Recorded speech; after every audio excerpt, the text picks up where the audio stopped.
আপনি যদি original content creator হইতে হন তাহলে কিন্তু আপনি ভুল করতে পারেন না।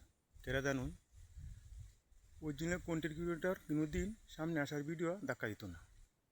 একটা লাইক, একটা কমেন্ট, শেয়ার করবো, সাপোর্ট করবো। আর যারা মনে ফেসবুক খুলছে রঙে রঙে, তারা কিন্তু সামনে আসার ভিডিও ধাক্কার পরে রাখ। কেরা জানুন, তারা তো রঙে রঙে খুলছে একদিনের লেগিয়া। আর আমি রঙে রঙে খুলছি না ভাই। এই যে টাকা পয়সা হালতাছি ভাই, আজ 1 বছর ধরে ফেসবুক খুলছি, খুললিয়া মাসা 700-800 টাকা এমবি করতেছি, কিন্তু রঙে রঙে হালতাছি না ভাই। পেতেছে না টাকাটা, খুব কষ্ট করে টাকাটা কামাই করিয়া ভাই টাকাটা দিই। এই দেখেন ভাই, ওখানে ধান কাটতে আইসি মানুষের বাড়ি, ধান কাটতে আয়া ভিডিও করার সময় নাই। মোহন ভাই কথার ভিডিও কিছু করতেছি, ভিডিওটা যদি আপনার সামনে যা ভাই, দয়া করে লাইক কমেন্ট করবেন। এটি আপনাদের সকলের কাছে আমার অনুরোধ। আপনাদের ভিডিও আমার সামনে আসলে দেখেন, আপনার সামনে আপনার তো ভিডিও আমার সামনে আসে, আমি কিন্তু লাইক কমেন্ট করি। আমি কিন্তু এই ভুল করি না, এবার ধাক্কা দিয়ে রাখবো। এই ভুল আমি জীবনও করতাম না।